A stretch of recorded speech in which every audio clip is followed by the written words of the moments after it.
네, 지금부터 타이로시네이즈 활성 측정 이론 영상 시작하도록 하겠습니다. 실험 목적입니다. 멜라닌 생성에 주요한 역할을 하는 효소인 타이로시네이즈의 기질 L도파의 농도에 따른 효소의 활성을 확인해보고 타이로시네이즈의 Vmax 값과 Km 값을 구해보도록 하겠습니다. 들어가기 앞서 효소에 대해 먼저 알아보도록 하겠습니다. 효소는 생체 내 화학 반응을 매개하는 단백질 촉매입니다. 기질과 결합하여 효소 기질 복합체를 형성함으로써 화학 반응의 활성화 에너지를 낮추고 활성화 에너지가 낮아짐에 따라 반응이 촉진되는 원리입니다. 이러한 효소는 주로 한 종류의 기질에만 작용되기 때문에 상보적이라는 말을 하고 우리는 이러한 효소의 특성을 기질 특이성이라고 합니다. 이번 실험에서 사용하게 되는 타이로시네이즈라는 효소는 멜라닌 합성에 있어서 아주 주요한 역할을 합니다. 멜라닌이 생성되기 위해 필요한 필수 아미노산인 타이로신을 타이로시네이즈가 L도파로 바꾸고 L도파를 타이로시네이즈가 도파키논으로 바꾸면서 최종적으로 멜라닌이 생성되는 것입니다. 이번 실험에서는 기질로 L도파를 사용하여 타이로시네이즈의 활성을 측정해 볼 것입니다. 효소와 기질이 만나 복합체를 형성함으로써 이 복합체가 도파크롬이 됨으로써 붉은색을 띠게 되고 우리는 이걸 흑강도를 측정할 것입니다. 흑강도는 농도에 비례하는 값이고 이 값을 토대로 분석을 하면 타이로시네이즈라는 효소가 기질과 얼마나 잘 반응을 했는지의 척도가 될 수 있겠죠. 효소 활성 측정이라고 하는 것은 효소 반응 속도를 측정한다는 말이고 이때 효소 반응 속도라고 하는 것은 효소의 양이 일정할 때 단위 시간당 효소와 반응하는 기질의 양을 말합니다. 효소 활성에 영향을 주는 요인으로는 온도와 pH 또는 저해제나 활성제와 같은 다른 분자 등이 있는데 이번 실험에서는 코직 애시드라는 저해제를 이용하여 효소의 활성을 비교해 볼 것입니다. 그래서 효소 저해제, 억제제라고 불리는 것에 대해서 좀 알아보고 넘어가겠습니다. 효소 저해제는 말 그대로 효소의 촉매 작용을 방해하는 물질입니다. 그래서 억제제라고도 불리는데 이러한 억제 기제에 따라서 경쟁적 저해제, 불경쟁적 저해제, 혼합 저해제, 그 중에서도 비경쟁적 저해제로 나눠 볼 수 있습니다.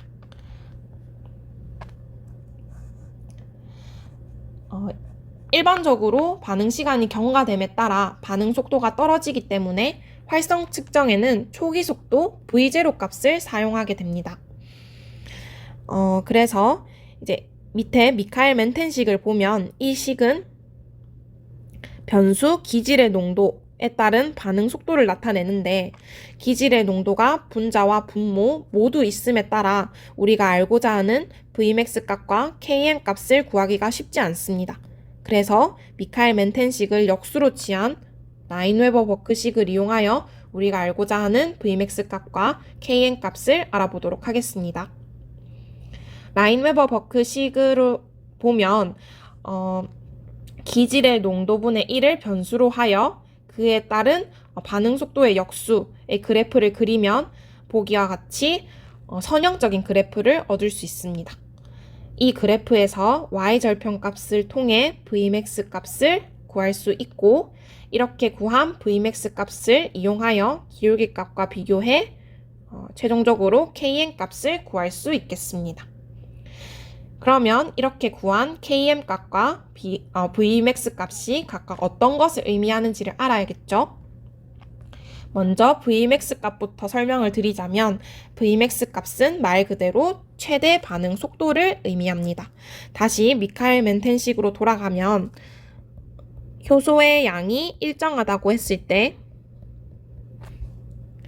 기질의 농도가 증가함에 따라 그에 비례하여 반응 속도도 증가함을 알 수 있습니다. 하지만 일정 수준이 지나고 나면 기질의 농도가 증가함과는 무관하게 반응 속도가 일정하게 유지되는 구간이 나타나고 이때의 속도를 Vmax 값이라고 합니다. 효소의 양이 일정하다고 하는 말은 기질과 결합할 수 있는 활성 부위가 일정하다는 말이고, 그렇기 때문에 기질의 농도를 증가시켜도 일정 구간이 지나고 나면 반응 속도가 일정하게 유지되는 것입니다.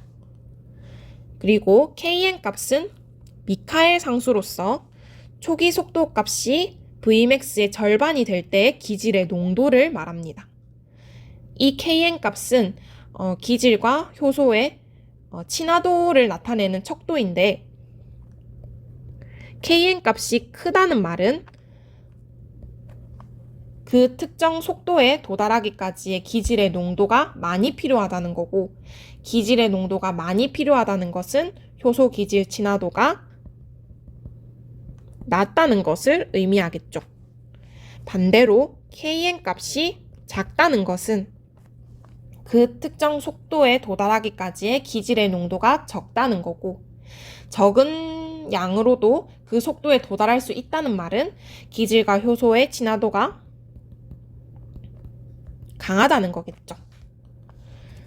그래서 이제 Km 값을 통해서 효소 기질의 친화도를 알 수 있다라는 것 아시겠죠? 자, 이렇게 알아본 Km 값과 Vmax 값을 아까 말씀드린 효소 저해제에도 적용시켜서 한번 알아보도록 하겠습니다.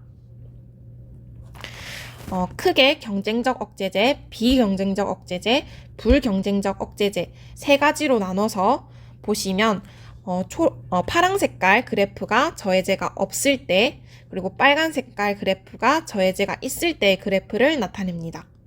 먼저 경쟁적 저해제부터 보시면, 경쟁적 저해제는 말 그대로 저해제가 기질과 같이 활성 부위에서 서로 경쟁하는 억제제입니다.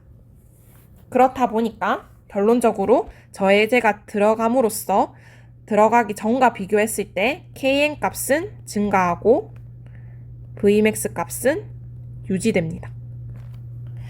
Kn 값이 증가하는 이유는 활성 부위에 대해서 억제제와 경쟁하면서 효소 기질 복합체가 생기는 게 덜하겠죠. 잘 못 생기겠죠. 그렇기 때문에 Kn 값은 반대로 증가합니다. 하지만 기질의 농도를 증가시켜 주기만 하면 언제가 됐든 최대 속도에 도달할 수 있기 때문에 Vmax는 유지되는 겁니다. 두 번째로 비경쟁적 저해제를 알아보면, 비경쟁적 억제제는 경쟁적 억제제와는 다르게 활성 부위가 아닌 다른 조절 부위에서 억제제가 결합하게 됩니다. 근데 억제제가 여기에 결합하면서 여기 액티비티 사이트, 활성 부위를 변화시켜서 ES 복합체가 형성되는 것을 막는 거죠.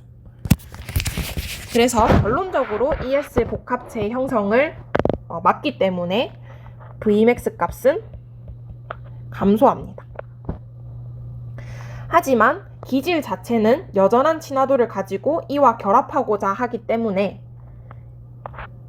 Kn 값은 유지됩니다.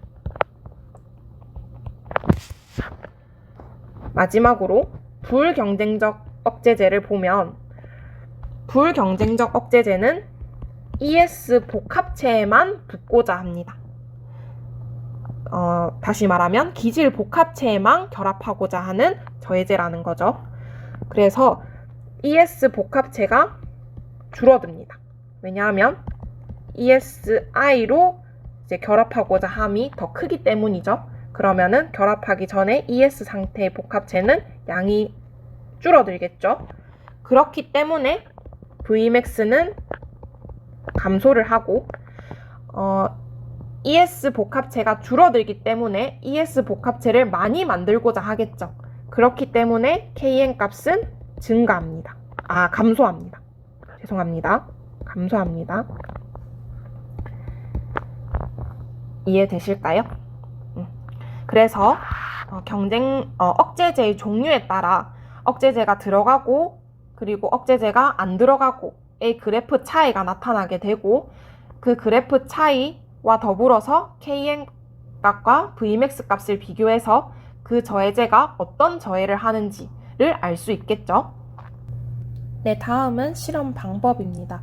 실험 방법은 크게 세 가지로 나뉠 수 있는데, 그 중에서 첫 번째로 해야 될 것은 바로 실험에 쓰이는 0.1 몰롱도짜리 소듐 포스페이트 버퍼를 만드는 것입니다.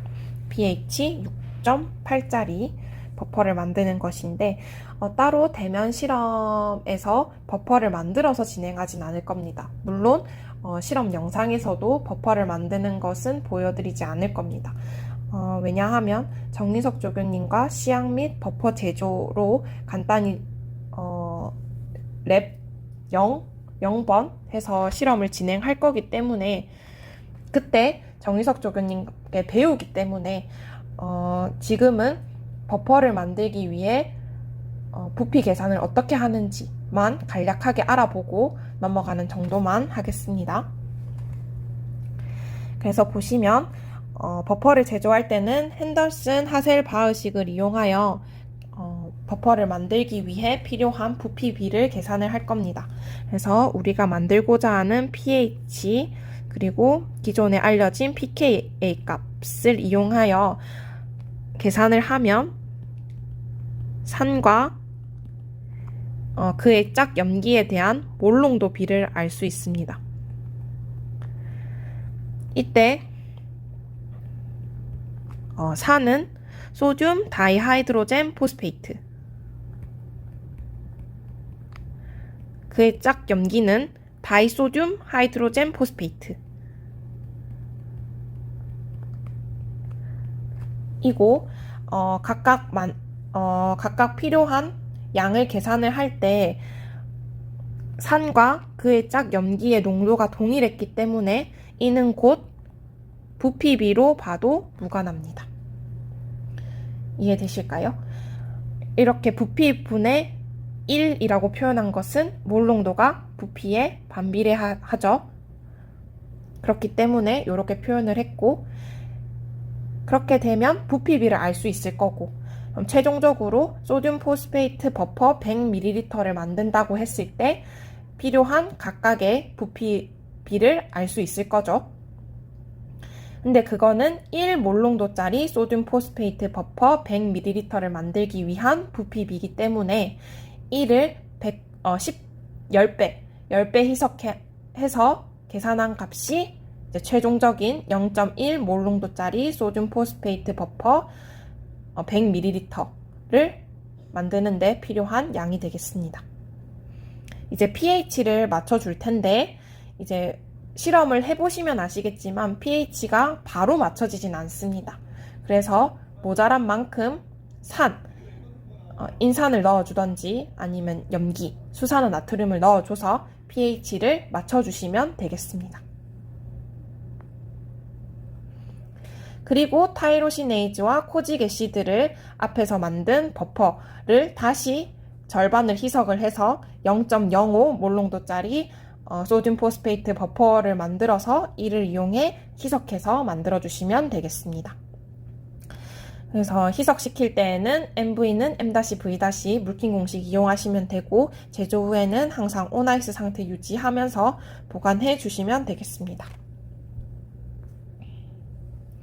맨 마지막으로 L도파를 만들 건데, L도파의 경우에는 측정에 있어서도 차광을 시켜주는 이유가 효소 때문이 아니더라도 빛에 민감하기 때문에 쉽게 도파퀴논으로 변하기도 하고, 효소와 기질이 만나면 빠르게 반응을 진행하기 때문에 넣자마자 빠르게 흑강도를 측정하여 흑강도 값에 영향을 주지 않게끔 해주어야 합니다. 그래서 측정 직전에 L도파 만들 거고, 만들면서도 차광을 해야 된다는 거 꼭 주의하셔야 되겠습니다. 그래서 3번에 보시면 제가 96L 플레이트 각 칸에 어떤 것을 넣어야 되는지 다 적어놨습니다. 첫 번째 값은 바탕값이 되는 값들이고, 붉게 칠한 칸들은 저해제가 없는 것, 초록색으로 칠한 값은 저해제가 있는 것 해서 각각의 흑강도를 비교해서 그래프를 그려보시면 이제 저해제의 특징이 나올 거고, 그렇게 해서 코직 애시드가 타이로시네이즈에 대해서 어떤 억제제인지를 알아보면 되겠습니다. 그래서 이렇게 넣고 나서 450나노미터 파장에서 2분 간격으로 20분간 흑강도 측정해서 결과값 가져가시면 되겠습니다. 네, 이상으로 이론 영상 마치도록 하겠습니다.